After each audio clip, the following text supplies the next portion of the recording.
Nothing in this podcast or on our website should be construed as medical advice. Consult your healthcare provider for your individual nutritional and medical needs. The information presented is based on our research and is strictly that of the author and not necessarily those of any professional group or other individual. Hi, I'm Sue Becker from Bread Beckers. Welcome to Sue's Healthy Minutes. I'm so excited you've joined me today, and I hope this episode encourages you and allows you to find the answers you have been praying for the health of you and your family.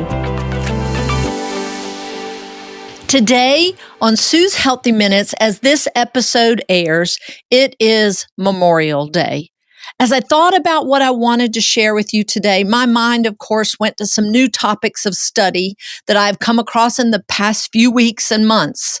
But after much consideration, I do believe I would be amiss in not pausing on this Memorial Day for my usual revelations of the benefits of real bread made from freshly milled flour to pay tribute to those who have given their lives that we might enjoy the freedoms we have today.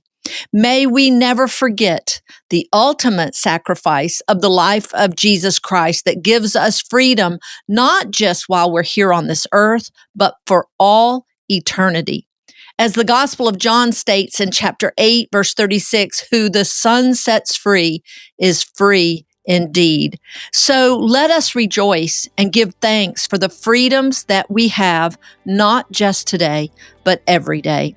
So as you listen to this replay of Memorial Day history, may we pause and remember those who fought and died to give us the freedom for today.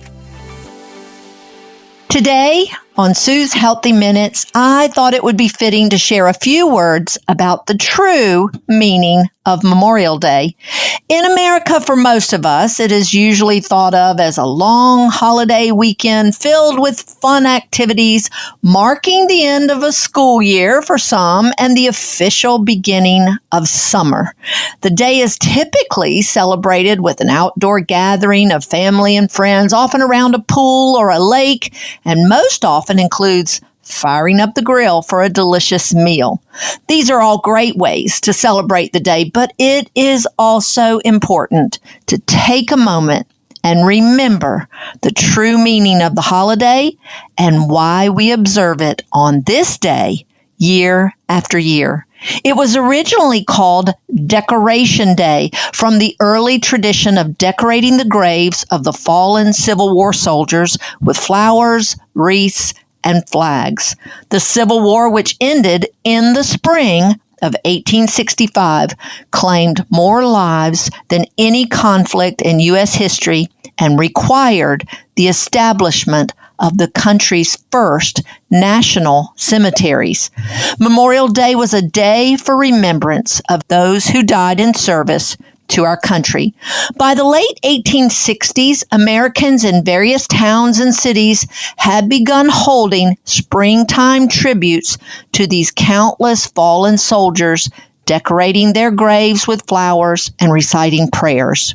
In May of 1868, General John Logan, leader of an organization for Northern Civil War veterans, called for a nationwide day of remembrance later that month. The 30th of May, 1868 was chosen for Decoration Day, as he called it, because it wasn't the anniversary of any particular battle. It was designated for the purpose of decorating the graves of the many soldiers who died in defense of their country during the war, and as he stated, whose bodies now lie in almost every city, village, and hamlet churchyard in the land. On the first Decoration Day, General James Garfield made a speech at Arlington National Cemetery, and 5,000 participants decorated the graves of the 20,000 Civil War soldiers buried there. This observance solidified the efforts of people throughout America to establish a day, a national day, to honor and remember fallen soldiers instead of various simple local observances. It is unclear exactly where this tradition originated. Numerous different communities may have independently initiated their own memorial gatherings, but some records show that one of the earliest Memorial Day commemorations was organized by a group of formerly enslaved people in Charleston, South Carolina, less than a month after the Confederacy surrendered in 1865.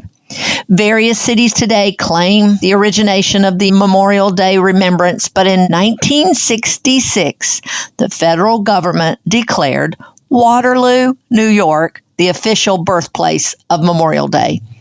Waterloo, which first celebrated the day on May 5th, 1866, was chosen because it hosted an annual community-wide event during which businesses closed and residents decorated the graves of soldiers with flowers and flags. In 1873, New York was the first state to designate Memorial Day as a legal holiday.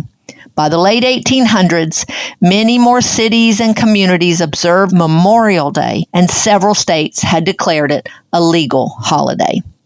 After World War I, it became an occasion for honoring those who died in all of America's wars and was then more widely established as a national holiday throughout the United States. In 1971, Congress passed the Uniform Monday Holiday Act and established that Memorial Day was to be commemorated on the last Monday of May. Today, Memorial Day is commemorated at Arlington National Cemetery each year with a ceremony in which a small American flag is placed on each grave. And traditionally, the president or vice president lays a wreath at the tomb of the unknown soldier. But did you know that as part of this memorial observance, it was also established that each year on Memorial Day, a national moment of remembrance takes place at 3 p.m. local time? For sure, I hope you have fun times on Memorial Day, gathering with family and friends. But perhaps amidst all your gatherings, whether at 3 p.m. or another time, we could take a moment to remember those who have gone before us, to thank God for those who fought and died for the freedoms we get to enjoy in our great nation today. May God bless you and your family on this day and every day. And let us pray that God would once again bless America. Thank you for listening today. And until next time, this is Sue Becker from Bread Beckers with Sue's Healthy Minutes. Sue's Healthy Minutes podcast has been a presentation by the Bread Beckers Incorporated located in Woodstock, Georgia. For more information, store hours, and learning opportunities, visit breadbeckers.com and follow us on Facebook and Instagram. Make sure to subscribe to this podcast and never miss an episode.